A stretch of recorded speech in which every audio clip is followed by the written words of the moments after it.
The Lost Traveler, Bridging Worlds. Chapter 1, The Crash. Jack Bennett stared out the small oval window of the Boeing 747, watching puffy white clouds drift by against an endless expanse of blue sky. He sighed and checked his watch again, still 3 more hours until they were scheduled to land in Sydney. As much as he typically enjoyed flying, this 14-hour journey from Los Angeles was starting to feel interminable. He shifted in his cramped economy seat, trying unsuccessfully to find a comfortable position. The middle-aged businessman next to him was snoring loudly, and a toddler a few rows ahead had been wailing on and off for the past hour. Jack rubbed his tired eyes and decided to try to get some sleep. He reclined his seat back as far as the meager few inches would allow, pulled his thin airline blanket up to his chin, and closed his eyes. Just as he was starting to drift off, a sudden jolt snapped him awake. The plane shuddered violently, causing luggage to tumble from the overhead bins. Startled cries and gasps erupted throughout the cabin as oxygen masks dropped from the ceiling. Heart racing, Jack fumbled to secure his mask as the aircraft pitched sharply to one side. "This is your captain speaking," a strained voice came over the intercom. "We are experiencing severe turbulence. Please remain in your seats with your seatbelts fastened." The rest of the announcement was drowned out by the sound of screeching metal as the plane lurched again. Acrid smoke began to fill the cabin. Jack's ears popped painfully as the plane began to rapidly lose altitude. All around him, passengers were screaming and praying. The plane was in a nosedive now, plummeting towards the ocean far below. Jack gripped the armrests, his knuckles white, as he braced for impact. The last thing he saw was the terrified face of the flight attendant across the aisle before everything went black. Chapter 2, Waking Up. Jack's eyes fluttered open, squinting against bright sunlight. His head was pounding and every part of his body ached. For a moment, he lay still, trying to orient himself. He was lying on his back on what felt like sand, waves lapping at his feet. The air was humid and carried an unfamiliar, slightly sweet scent. Groaning, he pushed himself up to a sitting position and looked around in confusion. He appeared to be on a beach, with crystal-clear turquoise water stretching to the horizon. Behind him, a dense jungle of lush greenery extended inland as far as he could see. But something was off. The plants looked strange, massive ferns with leaves larger than Jack had ever seen, trees with spiraling purple trunks, flowers in neon hues that seemed to glow and pulse. And the sky, it was a pale lavender color rather than blue. "Hello?" Jack called out, his voice hoarse. "Is anyone there?" Only the sound of waves and distant bird calls answered him. Gingerly, he got to his feet, brushing sand from his clothes. His button-down shirt and slacks were torn and stained with blood, but he didn't seem to have any major injuries beyond cuts and bruises. How was that possible? The last thing he remembered was the plane going down. He should be dead. Jack stumbled down the beach, searching for any signs of the crash or other survivors, but found nothing. No wreckage, no bodies, no debris. It was as if he had been plucked out of the sky and dropped onto this bizarre tropical island. After walking for about a mile, Jack stopped to rest on a large, smooth boulder. He was desperately thirsty and beginning to feel the effects of the tropical heat. He needed to find fresh water and shelter soon. As he sat catching his breath, movement in his peripheral vision caught his attention. He turned to look at a nearby stand of trees with shimmering silver leaves. Something was moving in the underbrush, something large. Jack held his breath as the foliage parted and a creature emerged. It was unlike anything he had ever seen before. About the size of a large dog, it had 6 legs, iridescent scales, and a long, prehensile tail. Its head was vaguely feline in shape, with large, intelligent eyes and tufted ears. The creature regarded Jack curiously, tilting its head to the side. "Oh my God," Jack whispered. The creature took a step towards him and Jack scrambled backwards, nearly falling off the boulder. But instead of attacking, the animal simply sniffed the air and made a soft trilling sound. After a moment, it turned and melted back into the jungle, leaving Jack to wonder if he had imagined the whole thing. One thing was becoming abundantly clear: wherever he was, this was no ordinary island. Jack was going to have to keep his wits about him if he wanted to survive in this strange new world. Chapter 3: Exploration. As the adrenaline from his encounter with the strange creature wore off, Jack's thirst and hunger reasserted themselves with a vengeance. He knew he needed to find fresh water soon or he wouldn't last long in this tropical climate. Warily watching the tree line for any more bizarre animals, Jack made his way down the beach to where a small stream emptied into the ocean. The water looked clean and clear, but he hesitated, unsure if it was safe to drink. In the end, his thirst won out and he cupped his hands to bring some to his mouth. It tasted slightly sweet but otherwise normal, and Jack drank deeply, praying it wouldn't make him sick.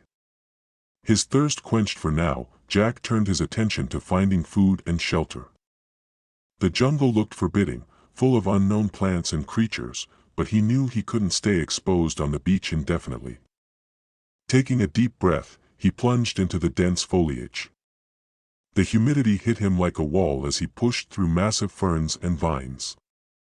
Insects buzzed around his head and unseen animals rustled in the underbrush. Jack's eyes darted nervously from side to side, half expecting to be attacked at any moment.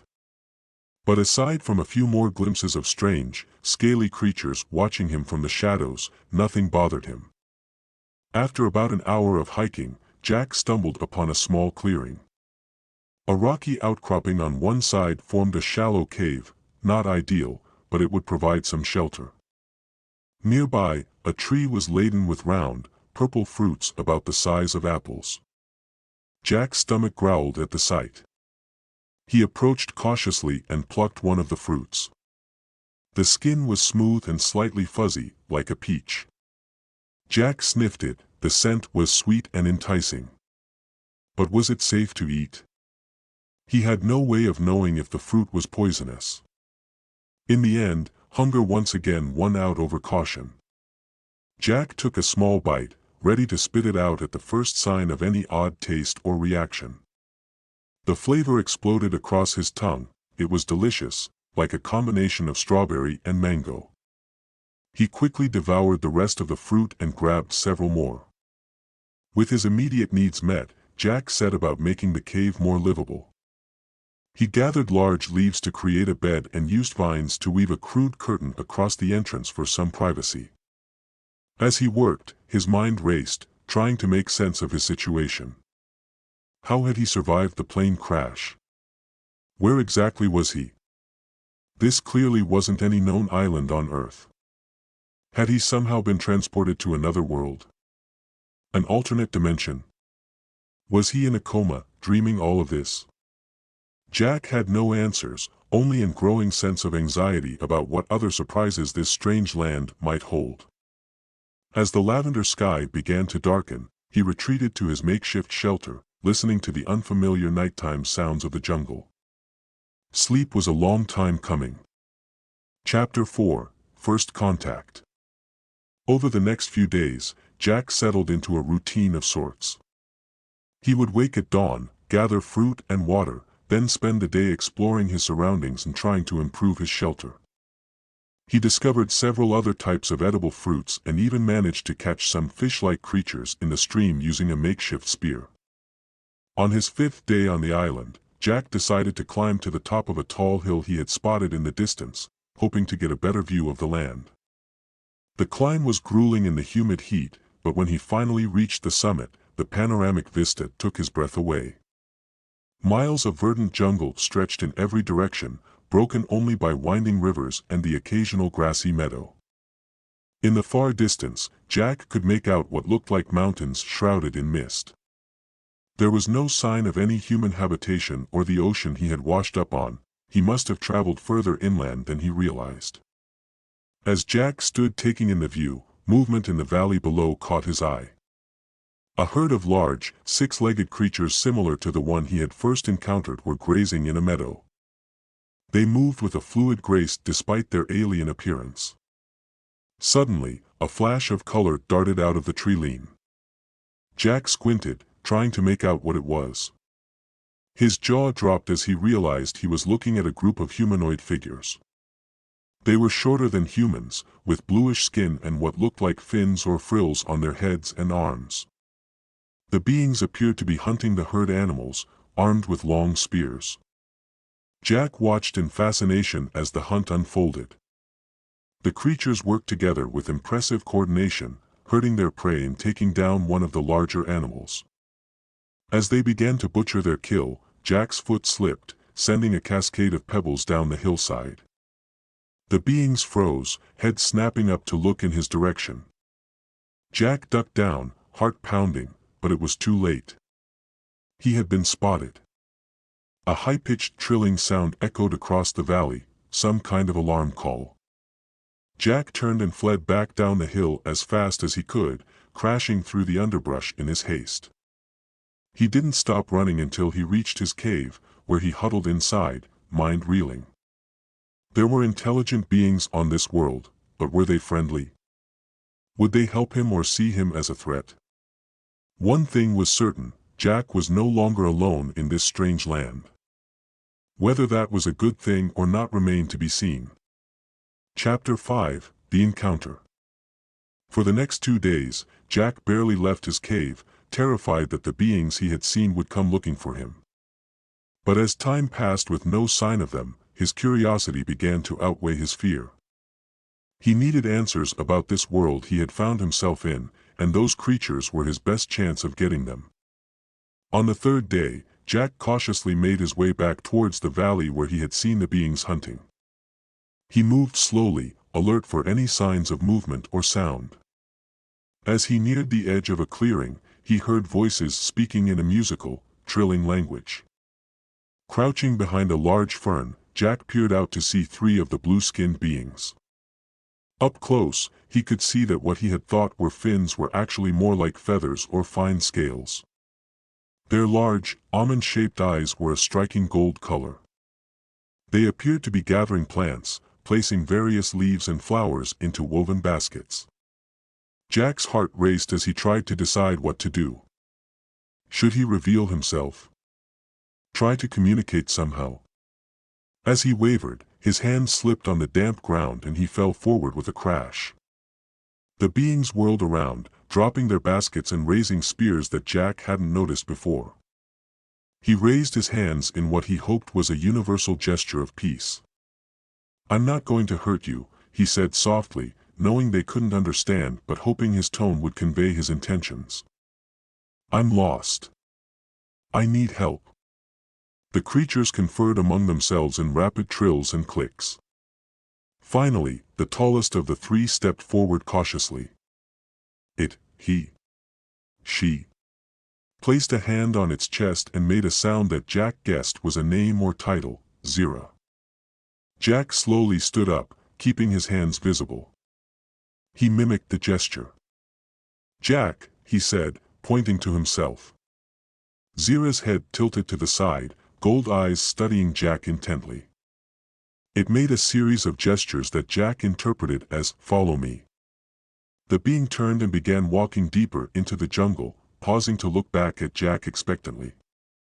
Taking a deep breath, Jack stepped out of his hiding place and followed Azura and the others into the unknown.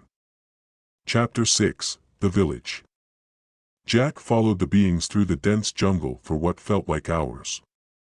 They moved swiftly and silently, forcing Jack to struggle to keep up. Finally, they emerged into a large clearing where Jack stopped in amazement. Before him was an entire village, but unlike any he had ever seen. The buildings were a mix of structures grown from living trees and more traditional constructions made of a pale, opalescent material. Bridges and walkways connected various levels built into the massive trees. Everywhere, more of the blue-skinned beings went about their daily lives. As they entered the village, Jack drew many curious stares. Children, or what he assumed were children based on their smaller size, peeked out from behind adults, pointing and chattering excitedly. Jack felt a bit like a zoo exhibit. Azura led him to a large central building. Inside, they climbed a spiraling ramp to an upper level where an elderly being sat on an intricately carved chair. This being's skin was a paler blue, almost white, and it wore elaborate jewelry made of shells and feathers. Jack guessed this must be some kind of leader. Azura and the leader had a rapid conversation that involved much gesturing in Jack's direction. Finally, the leader turned its golden gaze on Jack and spoke. To his shock, he understood the words. "Welcome, strange one. I am Elar, elder of the Azuran people. How came you to our world?" Jack gaped in astonishment. You speak English?" Elar made a trilling sound that might have been laughter. "I speak no language, you know. But I have the gift of the speakers. I can understand and be understood by any being. Tell me your story, Jack of Earth." And so Jack found himself recounting the tale of the plane crash and his arrival on this world. As he spoke, more Azurans gathered to listen, murmuring among themselves. When he finished, Elar was silent for a long moment. "A fascinating tale," the elder finally said. "It seems the Great Rift has opened once again." "The Great Rift?" Jack asked.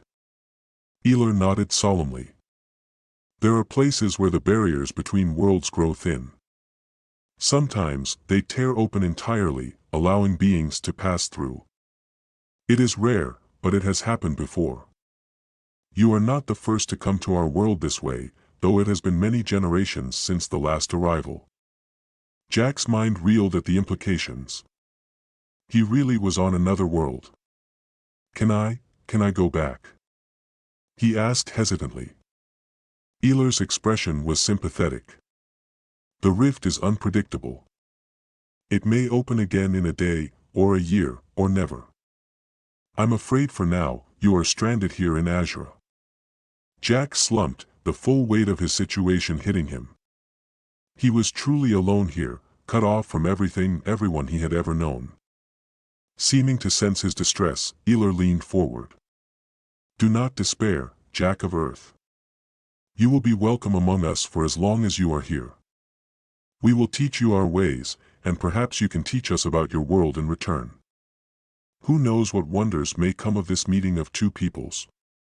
Jack managed a weak smile, grateful for the kindness but still overwhelmed. As Elar began to give instructions for Jack's care and lodging, he found himself wondering what other surprises this alien world had in store for him. His journey, it seemed, was only beginning. Chapter 7: Learning the Ways. Over the next few weeks, Jack immersed himself in learning about Azuran culture and way of life. The village, he discovered, was called Luminara, and it was one of several Azuran settlements scattered throughout the jungle region. The Azurans were a peaceful, communal people with a deep connection to the natural world around them. They were able to communicate with plants and animals on a level Jack could scarcely comprehend.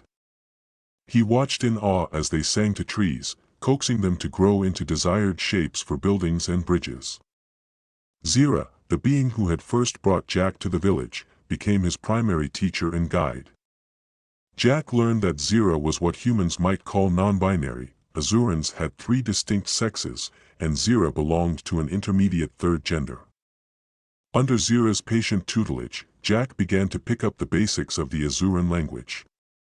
It was complex, with tonal elements and sounds Jack's human vocal cords struggled to reproduce, but he made steady progress.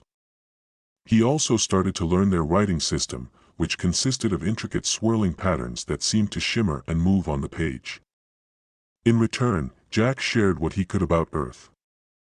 The Azurans were fascinated by his descriptions of cities, technology, and the sheer diversity of human cultures. They were particularly intrigued by the concept of flight and spent hours asking Jack questions about airplanes and how they worked. As the days passed, Jack found himself adapting to life in Luminara. He was given his own living space, a small but comfortable tree house with a stunning view of the village. He learned to eat and enjoy the local cuisine, which consisted mainly of fruits, vegetables, and a protein-rich algae that grew in nearby lakes. One aspect of Azuran life that Jack struggled with was their communal bathing practices. The village had a large, natural hot spring where everyone bathed together. The Azurans had no concept of nudity taboos and found Jack's initial discomfort amusing. Eventually, he got used to it, though he never quite felt as nonchalant about it as the natives. Despite the kindness of the Azurans, Jack couldn't help but feel a deep homesickness. He missed his family, his friends, even his boring office job. At night, he would often sit on the balcony of his tree house, staring up at the unfamiliar constellations in the lavender sky, wondering if he would ever see Earth again. Azura seemed to sense his melancholy and made extra efforts to keep him engaged and learning. One day, about a month after Jack's arrival, Azura announced it was time for him to learn one of the most important Azuran skills, communing with nature. Chapter 8, The Awakening.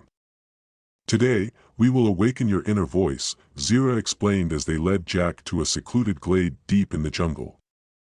All beings have the ability to communicate with the world around them, but most have forgotten how to listen. Jack was skeptical but willing to try. He sat cross-legged on the soft moss as Azura instructed, closing his eyes and trying to clear his mind. Feel the energy of the forest, Azura's melodic voice guided him. The trees, the earth, the very air, all are alive and singing. Open yourself to their song. At first, Jack felt foolish, sitting there trying to hear plants. But as he relaxed and focused, he began to sense something. A faint humming at the edge of his consciousness, like a radio caught between stations. That's it, Azura encouraged. Now, reach out with your mind. Try to touch the song. Jack concentrated, imagining his thoughts as tendrils reaching out into the forest. Suddenly, the humming crystallized into a symphony of sensation, the deep, slow pulse of ancient trees, the quick fluttering of insects, the cool flow of underground streams. He gasped, eyes flying open in shock. I can feel it, he exclaimed. Azura trilled in delight. Wonderful. You have taken your first step into a larger world, Jack. With practice, you will learn to not only listen but to speak back. Over the following weeks, Jack spent hours each day practicing this new skill. Slowly but surely, he began to develop a deeper connection to the Azuran world. He learned to sense approaching weather, to find hidden sources of water, even to calm agitated animals with soothing mental songs. As his abilities grew, so did his acceptance among the Azurans. He was invited to participate in important rituals and decision-making councils. For the first time since his arrival, Jack began to feel truly at home in this alien world. But just as he was settling into his new life, everything changed once again. Chapter 9, The Storm. It began with a feeling of unease. Jack woke one morning to find the entire village on edge. The animals were agitated, and even the plants seemed to be trembling.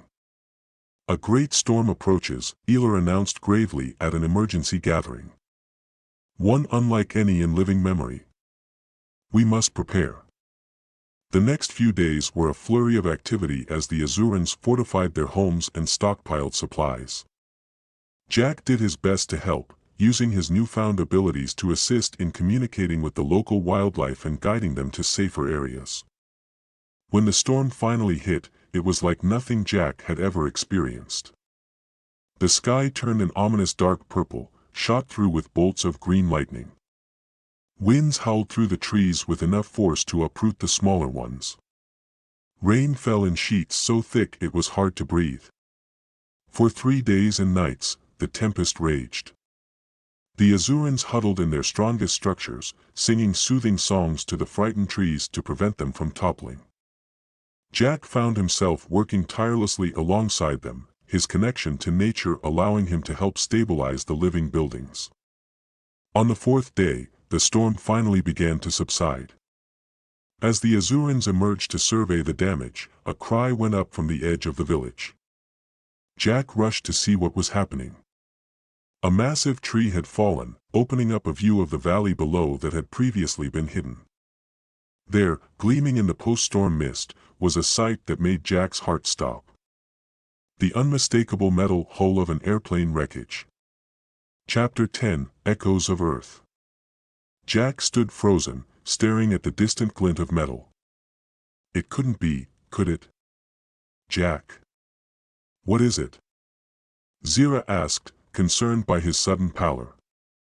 I think that's my plane, Jack stammered. The one I crashed in.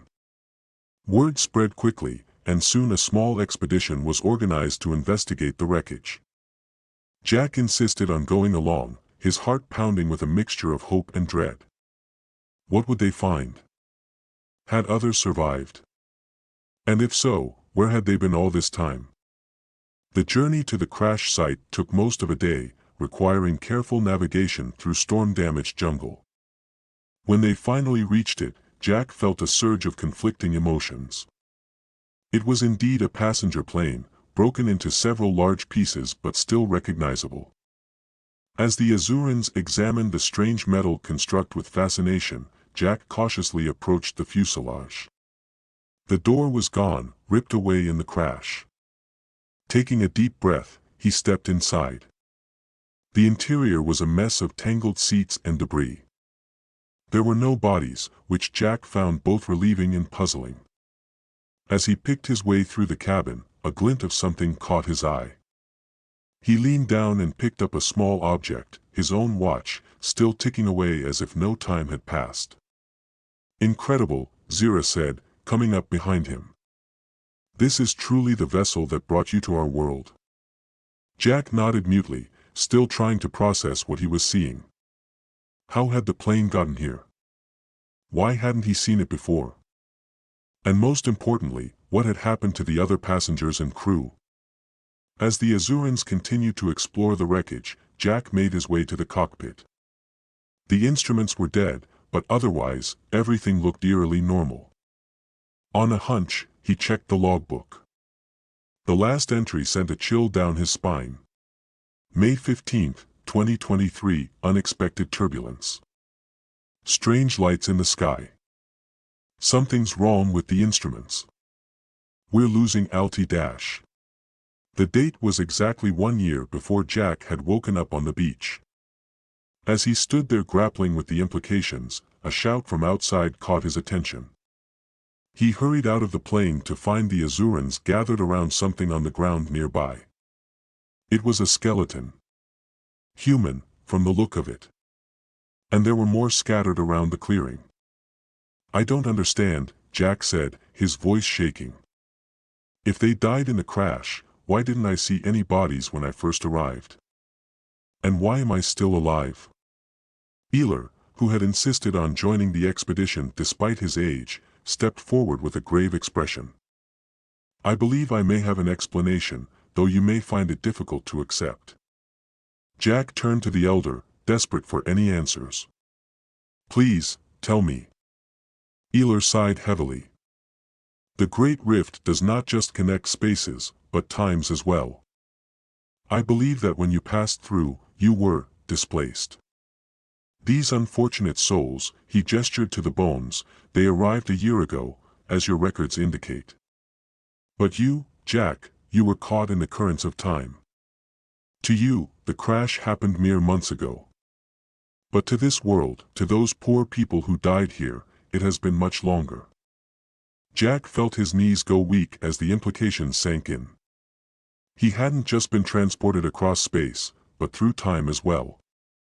A year had passed on Earth while he experienced only days. His family, his friends, they had spent a year thinking he was dead. As he struggled to come to terms with this revelation, a new thought struck him. If the rift could displace him in time once, could it happen again? Could he potentially return to Earth at a point before the crash, armed with the knowledge to prevent it? The possibilities made his head spin. But one thing was clear, his journey was far from over. The discovery of the wreckage was just the beginning of a new chapter in his strange adventure. As the Azurans prepared to return to the village, Jack took one last look at the broken plane that had brought him to this world. Whatever came next, he knew his life would never be the same. Chapter 11, Ripples in Time. In the days following the discovery of the plane wreckage, Jack found himself grappling with a whirlwind of emotions. The confirmation that he had somehow traveled through time as well as space left him reeling. He spent long hours discussing the implications with Eler and the other Azuran elders, trying to understand the nature of the Great Rift and its effects. The rift is not a simple doorway, Eler explained one evening as they sat in the elders' treehouse. It is more like a river of possibility. Those who pass through may be carried to different points in space and time, depending on the currents. But why was I the only one displaced in time? Jack asked. Why didn't the others from the plane arrive with me? Eler's expression was somber. The ways of the rift are mysterious, even to us. Perhaps you were simply fortunate, or perhaps you have some greater purpose here that has yet to reveal itself. The idea that he might have been chosen somehow was both thrilling and terrifying to Jack. He thought of the skills he had learned among the Azurans, his ability to commune with nature, his growing understanding of their advanced ecological knowledge. Could he have been brought here to learn these things for a reason? As Jack pondered these questions, life in Luminara slowly returned to normal. The village was rebuilt stronger than ever, with new defenses against future storms. Jack threw himself into the work, grateful for the physical activity to distract him from his tumultuous thoughts. But he couldn't shake the feeling that something fundamental had changed. The discovery of the wreckage had reawakened his longing for Earth, for the life and people he had left behind. As much as he had come to care for the Azurans, he knew in his heart that he didn't truly belong in their world. One night, unable to sleep, Jack climbed to the highest point of the village, a massive tree that towered above the rest of the forest. As he sat gazing at the starry lavender sky, he felt a presence behind him. "You are troubled," Azura said softly, settling down beside him. Jack nodded. "I can't stop thinking about Earth. About my family. They've spent a year thinking I'm dead. And who knows how much more time might pass if, when, I find a way back." Azura was quiet for a moment, their golden eyes reflecting the starlight. "The rift brings great joy and great sorrow," they said finally. "It gives us wonders like you, Jack, the chance to learn from other worlds and cultures. But it also takes. Those who pass through are forever changed, caught between worlds. What should I do?" Jack asked, not really expecting an answer. To his surprise, Azura stood up. "Come with me. There is something I must show you." Curious, Jack followed Azura down through the sleeping village and into the jungle beyond. They walked for nearly an hour before coming to a small, hidden grove. In the center stood a stone arch, covered in glowing symbols that pulsed with an otherworldly light. "This is a rift anchor," Azura explained. "One of several hidden around our world. They were built by our ancestors to study the Great Rift, to try to predict and control its openings." Jack stared in awe at the ancient structure. Can it send me home?" Azura shook their head. "Not directly, no. But it can help you sense when and where the rift might next appear. With practice, you might be able to find your way back to your world in time." Hope surged in Jack's chest, quickly tempered by uncertainty. "But what about the Azurans? Everything I've learned here. I can't just abandon this world." "The choice will always be yours," Azura said gently. "But know this, whatever you decide, you will always have a home among us.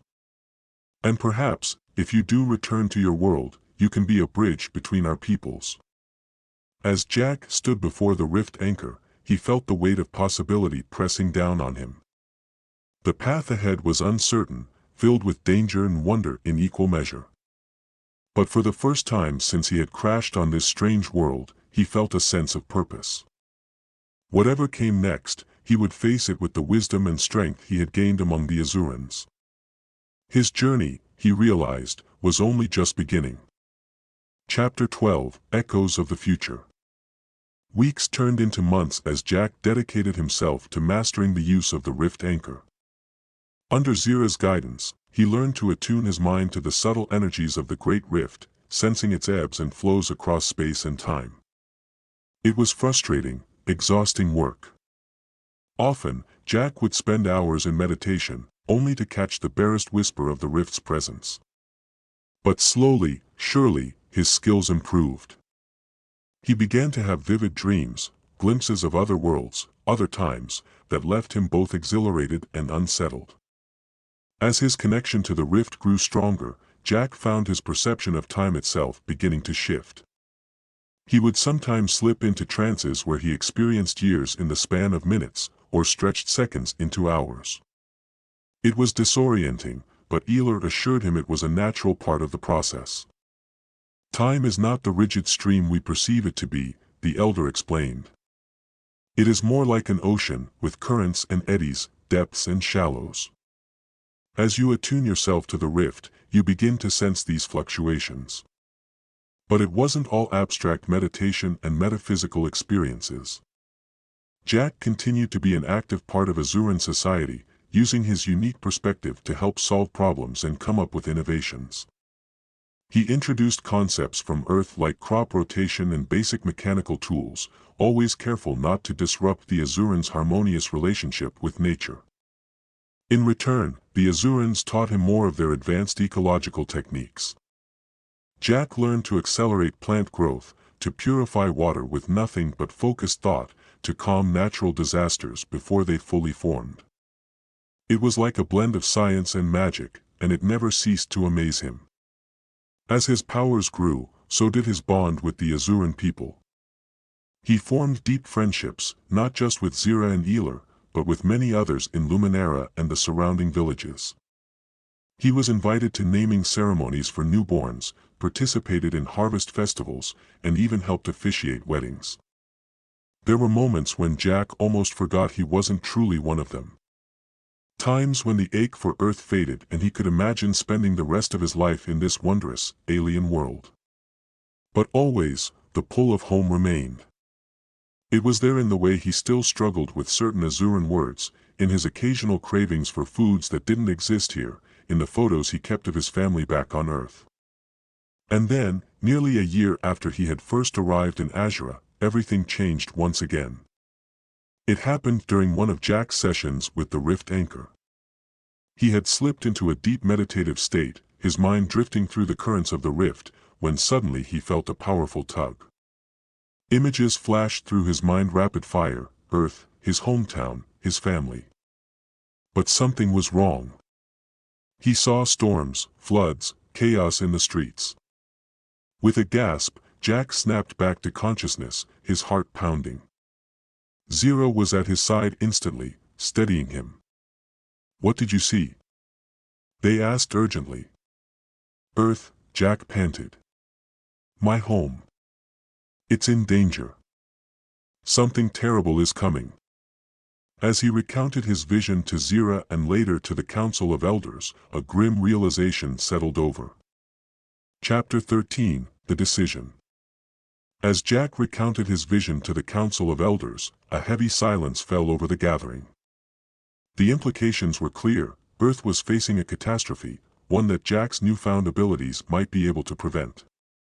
"The rift is opening," Eler said solemnly. "You have a chance to return to your world, Jack. But you must decide quickly. Such opportunities are fleeting." Jack's mind raced. This was what he had been working towards for months, wasn't it? The chance to go home, to see his family again. But now that the moment had arrived, he found himself torn. "If I go back," he said slowly, "I might be able to save Earth from whatever's coming. But I'll lose everything I've gained here. All the knowledge, the abilities. I won't be able to commune with nature or sense the rift. I'll just be ordinary again." Zira placed a comforting hand on his shoulder. You will never be ordinary, Jack. The experiences you've had, the wisdom you've gained, those cannot be taken from you. And perhaps, in time, you might reawaken the abilities that lie dormant within all your kind. Still, Jack hesitated. But what about all of you? The Azurans have become like family to me. How can I just leave? Eler stepped forward, his ancient eyes filled with understanding. My child, you have been a blessing to our people. You've brought new ideas, new perspectives that will enrich our culture for generations to come. But your true home, your true purpose, lies elsewhere. We always knew this day would come. Tears welled in Jack's eyes as he looked around at the faces of those he had come to love. He saw sadness there, yes, but also pride and encouragement. They were ready to let him go. Taking a deep breath, Jack squared his shoulders. All right. I'll go. But I promise, somehow, someday, I'll find a way back. This isn't goodbye forever. The next few hours were a whirlwind of preparation. Jack was given gifts, seeds from Azuran plants, scrolls containing their wisdom, a small crystal that hummed with the energy of the rift.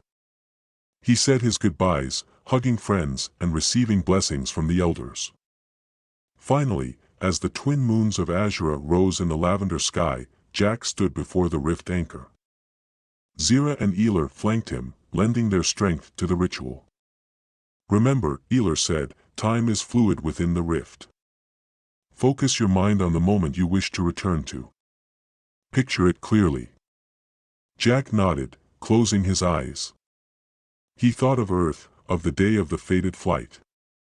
He imagined himself back in the airport, about to board the plane. The rift anchor began to glow, symbols pulsing with otherworldly light. Jack felt the familiar tug of the rift's energy, stronger than ever before. Thank you, he said, his voice choked with emotion. For everything. Go well, Jack of Earth, Zira replied softly. May your journey bring hope to both our worlds. With one last deep breath, Jack stepped forward into the shimmering portal that had opened before him. There was a moment of vertigo, a sensation of falling through endless space and time. And then, suddenly, he was back. Standing in a crowded airport terminal, the sounds of announcements and rolling luggage surrounding him. He looked down at himself. He was wearing the same clothes he had on the day of the crash, his ticket clutched in his hand. For a moment, Jack wondered if it had all been a dream. But then he felt the weight of the Azuran crystal in his pocket, heard the faint echo of Zira's farewell in his mind. It had been real. All of it. Squaring his shoulders, Jack strode purposefully towards the airline desk. He had a flight to cancel and a world to save. His time in Azura had prepared him for this moment, and he was ready to face whatever challenges lay ahead. As he walked, he silently renewed his promise. Someday, somehow, he would find his way back to that wondrous world that had become his second home. But for now, Earth needed him. And Jack Bennett, forever changed by his extraordinary journey, was ready to answer the call. Chapter 14, Ripples of Change. The first few days back on Earth were a whirlwind of activity for Jack.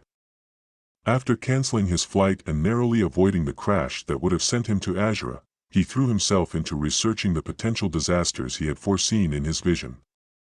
It wasn't easy. Without his Azuran abilities, Jack felt almost crippled. He could no longer sense the subtle shifts in nature or tap into the cosmic awareness the rift had granted him. But he refused to let that stop him. Using the knowledge he had gained about weather patterns and ecological balance, Jack began to piece together a picture of what was coming. A series of interconnected environmental catastrophes, triggered by climate change and exacerbated by human activity, threatened to plunge the world into chaos. But how could he convince anyone to listen? Jack was just one man, with no scientific credentials or political influence. His wild tales of another world and future visions would more likely land him in a psychiatric ward than in front of any decision-makers. Then he remembered the gifts the Azurans had given him. The seeds, the scrolls, the crystal that still hummed faintly with rift energy. These were his proof, his connection to the world that had changed him so profoundly. Jack reached out to universities, environmental organizations, anyone who might be willing to listen. Most dismissed him outright, but a few were intrigued enough by the strange plants and artifacts he presented to give him a chance. Slowly but surely, Jack began to make progress. The Azuran seeds, when cultivated, grew into plants with extraordinary properties, able to purify water, enrich soil, even absorb pollutants from the air. Scientists were baffled but excited by the potential applications. The scrolls, once translated, revealed advanced ecological concepts that revolutionized environmental science. Jack worked tirelessly to share this knowledge, to help implement new strategies for combating climate change and restoring balance to damaged ecosystems. As months passed, Jack's influence grew. He was invited to speak at conferences, consulted by governments, featured in documentaries. Always, he was careful to frame his knowledge in terms that the scientific community could accept, never explicitly mentioning Azura or the Rift. But in his heart, he carried the memory of that wondrous world and the beings who had taught him so much. There were setbacks, of course. Corporations and politicians who resisted change, skeptics who accused him of fraud, personal struggles as he tried to reconnect with a family who had no idea of the journey he had been through. But Jack persevered, driven by the memory of his vision and the trust the Azurans had placed in him. And slowly, gradually, he began to see signs that the future was changing. Weather patterns stabilized, ecosystems began to recover, and humanity started to take serious steps towards a more sustainable existence. Yet even as he celebrated these victories, Jack felt a persistent ache in his heart. He missed Azura, missed the deep connection to nature he had experienced there, missed his friends like Zira and Eler. The crystal from the rift anchor remained inert, no matter how much he willed it to show him a way back. Then, on the anniversary of his original flight, 2 years since he had first crashed on Azura's shores, something extraordinary happened. Chapter 15, Full Circle. Jack woke that morning feeling oddly energized. The rift crystal, which he always kept with him, was humming more strongly than it had in months. As he went about his day, attending meetings and giving interviews, he couldn't shake the feeling that something momentous was about to occur. That evening, as he walked through a park near his apartment, lost in thoughts of Azura, Jack felt a familiar tingle in the air. He looked up to see the sky shimmering, colors swirling in a way that was impossible by Earth's physics but all too familiar from his time near the rift. Heart pounding, Jack reached out with his mind, trying to recapture the sense of connection he had cultivated on Azura. To his amazement, he felt something respond. The crystal in his pocket grew warm, and suddenly, Jack could sense the currents of the rift once more. A portal shimmered into existence before him, and through it, Jack could see the lush jungles of Azura. And there, waiting on the other side with welcoming smiles, were Zira and Eler. "It is time, Jack of Earth," Eler's voice echoed in his mind. "The rift has deemed your task here complete. You may return to us, if you so choose." Tears sprang to Jack's eyes as the full impact of the moment hit him. He had done it. He had changed Earth's future, averting the disasters he had foreseen. And now, incredibly, he was being offered the chance to return to the world that had come to mean so much to him. But could he leave Earth behind? His family, his friends, the life he had built here? As if sensing his turmoil, Zira spoke. "The rift flows both ways now, Jack. You have bridged our worlds. If you return, you will not be leaving Earth behind, but rather opening the door for greater connection between our peoples." Understanding dawned on Jack. This wasn't an ending, but a new beginning. A chance to truly unite the wisdom of Azura with the potential of Earth, to foster a relationship between worlds that could benefit both. With a deep breath and a heart full of hope, Jack stepped forward into the portal. As the familiar sensation of rift travel enveloped him, he smiled, knowing that his greatest adventure was only just beginning. The shimmering portal closed behind him, leaving the park peaceful and still. But the ripples of Jack's journey would continue to spread, changing both Earth and Azura in ways yet to be seen. For in bridging these two worlds, he had opened up infinite possibilities for the future of both. And so, the story of Jack Bennett, the ordinary man who had become extraordinary, the traveler between worlds, the bridge between Earth and Azura, continued on, full of promise and wonder.